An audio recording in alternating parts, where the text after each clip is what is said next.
This is Talk with Audrey. For the first time in 3 decades, PETA didn't unveil a celebrity's I'd rather go naked than wear fur ad at Fashion Week.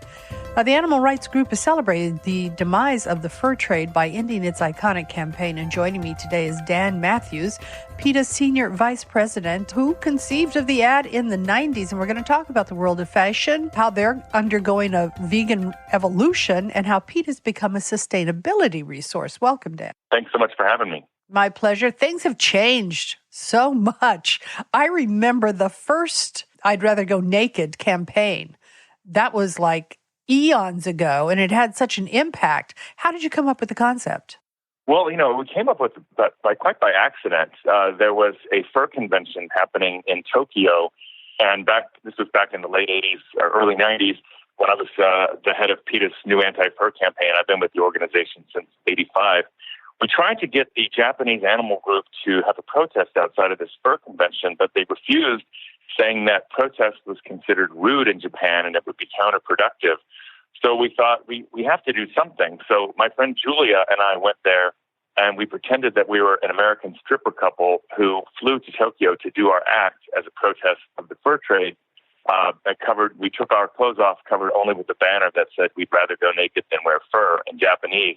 These Japanese teens helped us put it on. It was almost like a Our Gang episode. We really had no idea what we were doing, but the media showed up en masse, and it became a global sensation. And as a result of that, we thought, why don't we make this into an advertisement, into a series with models and celebrities? And the Go-Go's were the first to do it. They did a Rather Go Naked Than Wear Fur poster for their tour to benefit PETA.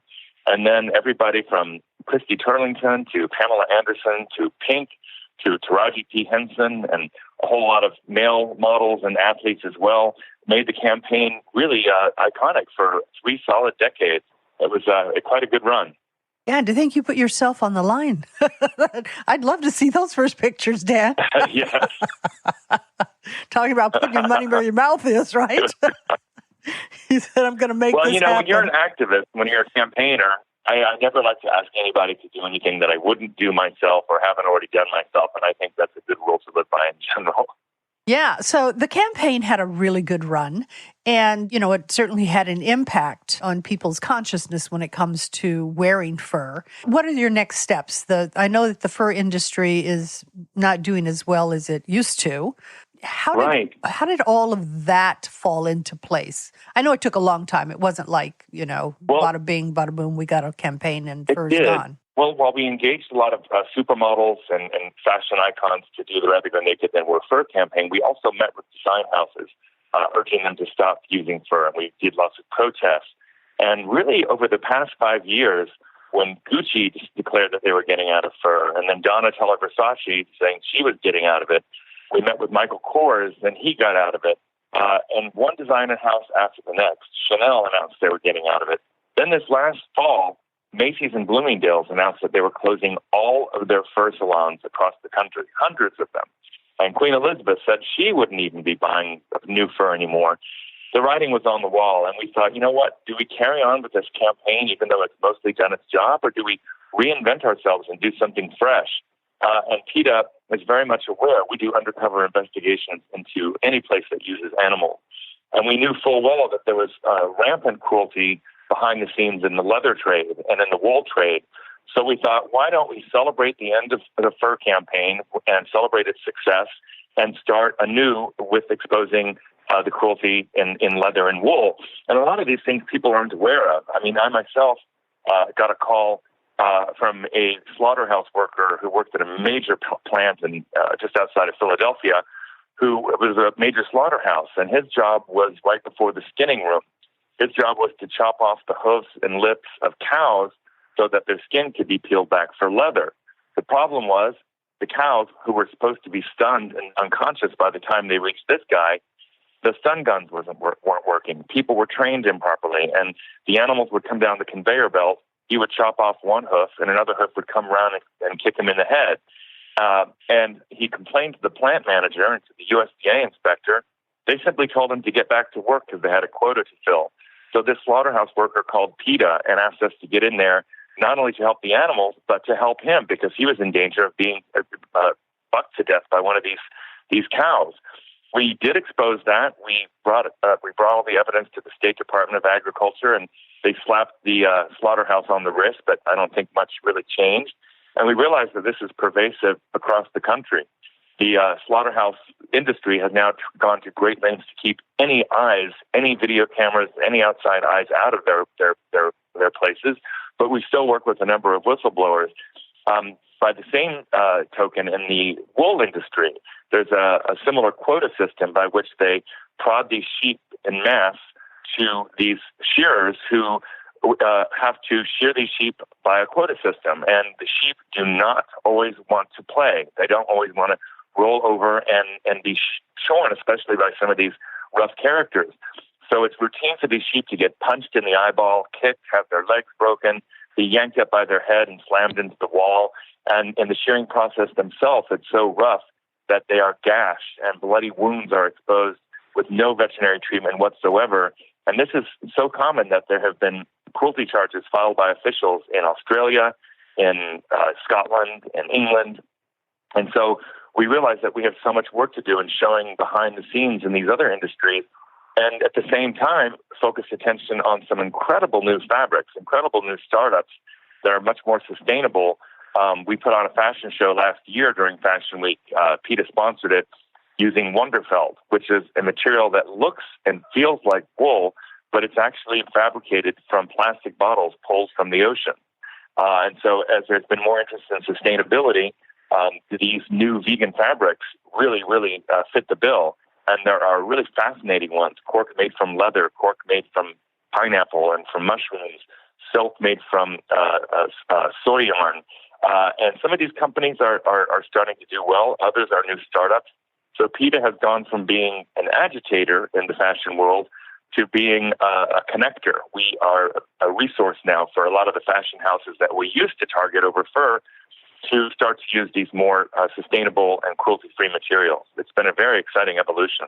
You know, as you were talking about the cows and sheep and what they go through in these processing plants, we don't know what goes on behind the scenes. And I think that the cruelty that PETA's exposed has certainly made people a lot more conscious when it comes to the choices that we make. I saw recently a video on YouTube, of all places, and it was about crocodiles and how they were harvested for their skins. And I have to tell you, it was probably one of the most horrifying things that I've seen. And I just kept saying to myself, how can people be so cruel? Like, even if you were going to do it, you could do it in a much more humane way. It's just, it just brought tears to my eyes. So every single time now I look at a crocodile handbag or crocodile shoes, I'm like, I wonder what this animal went through. Right, they're kept in really dismal pens, murky water, really no life at all as nature intended. So. Yeah, and the way that they kill them is just horrific. It's beyond horrific. And I don't know whoever came up with these things in the first place, but they certainly were inhumane treatment of animals, without a doubt. So what's fascinating to me are these new alternative materials. Do they last as long? Is there an impact on the environment because the environment now has another, and we hear about cow farts and the environment and, raising cows and what have you. So talk to us a little about that, if you would. Well, one of the most interesting materials to us is cork. And PETA is actually putting on a cork leather fashion show in New York at the next Fashion Week this coming fall. Cork is from a tree, and there are cork forests in Portugal and in Spain. And there has been a long time trade in cork. They don't cut the trees down. They just shave the outer band of the tree, and then the tree goes back even fuller. And cork has been used for a while in things like book binding and wallpaper for sound studios. It's now starting to be used more in fashion because fewer companies are using cork as bottle stoppers in the booze industry. So cork, not only does it propagate the growth of forests, but in the leather world, they actually cut rainforests down to create cheap grazing land for cows who then become leather. So you're not only not cutting down a forest, you're propagating one. And there's no tanning process involved because it's not dead. The tanning process involving any skin or fur is pretty harsh. They have to use toxic chemicals to keep this rotting skin from disintegrating, and then they have to dispose of that waste. Often they dispose of it improperly. So we do away with all of the harsh tanning process and have a product that is much more. It's just as durable. They're fabricated in ways that are just as durable, easy to clean, and not as smelly as leather and not as itchy as wool. So it's just a win-win all around. It's some of these companies are really taking off strong. I'm working very closely with the H&M Foundation, which goes around the world to try to invest in greener fabrics, because they know, fast fashion, like fast food, can have a horrible imprint on the environment. And so H&M has been taking a role in trying to make a lot of these fabrics much more sustainable. And it's been a thrill to work with them on this. So how do you plan to educate consumers so that they understand these new alternatives to wool and leather? And can you wash them the same way you would? Or would you, for instance, dry clean a coat that's made from cork? Are there textures that can be made that are mimic, say, a wool feel or a wool texture? There's such a big variety of these materials. And they're clean in all different ways. There's a leather that's now made out of apple waste, and the shiny part of an apple and the core can be fabricated into something that it actually is very, very supple. It's like soft leather. That's an Italian company that is being used now by Armani. Oh. There's such a variety, and if you go to the PETA website, you can take a look at some of these different fabrics, as well as what's just as important to us is educating the public about what happens to the animals in these other industries. And as far as what the average person can do, when you go to to buy clothes, try to choose a sweater that's made from like a cotton acrylic blend or a cotton poly blend or jute or canvas. There's a lot of fabrics that don't come from animals that are very readily available. And even in buying shoes and belts, there are, whether from the highest price points to the lowest, there are now easily available shoes and belts and bags that are made from cork, made from other things that are not leather. So it's becoming a different world. It's really starting to really take off, and PETA's role is to really, really push it along. We'll be doing this big cork show at the very beginning of Fashion Week, working with the very Fashion Council that we used to protest 10 short years ago. So we are now becoming seen as a resource in this industry rather than just an agitator. And we don't mind. We just want to see a good outcome, and that seems to be really happening now. And what do you see as the future of PETA? Where do you see PETA as the organization in, say, 10 years? PETA is always going to be a cutting-edge organization. We don't really get behind popular issues. We get behind issues that people don't often understand, such as animal cruelty in laboratories, animal cruelty in the fashion industry, the wool trade. Our job is to shine a light on the areas where animals are used and people are unaware. And in doing that, we also have a whole department of people who work with, for instance, government regulators at the EPA to replace old school animal tests that have been around since the 30s and have since been debunked as non-scientific. We work with scientists who are on the cutting edge right now to update all those old animal tests. We were able to do away just 4 months ago with whole batteries of EPA animal tests. We work with the European Union, which has banned not only the testing of cosmetics on animals, but they've banned the sale of animals tested on cosmetics. But there are regulations that still exist in places like China that require animal tests. So we've gotten a whole consortium of scientists and industry leaders together to show China how they can have much simpler research methods that are much more reliable in the animal methodology.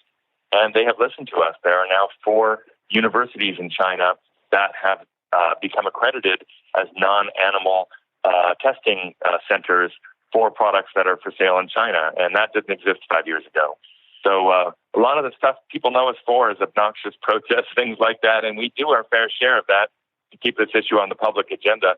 But we do a lot more work behind the scenes to get these problems solved and to have we just think of animals as our neighbors on this planet, and we just think we've all got to be better neighbors. Indeed. Wow. So I'm hoping that you'll come up with a new campaign. It was such a wonderful campaign. Oh, yes. It ran for such a long time, and it created such awareness. There's many more where that came from. Okay, Dan, I'm waiting for them. I'm waiting for them. You'll hear about it soon. Okay. So in terms of people supporting your efforts, what can they do? Making a donation to PETA, I'm sure, is something that's always welcome. What else can they do to help?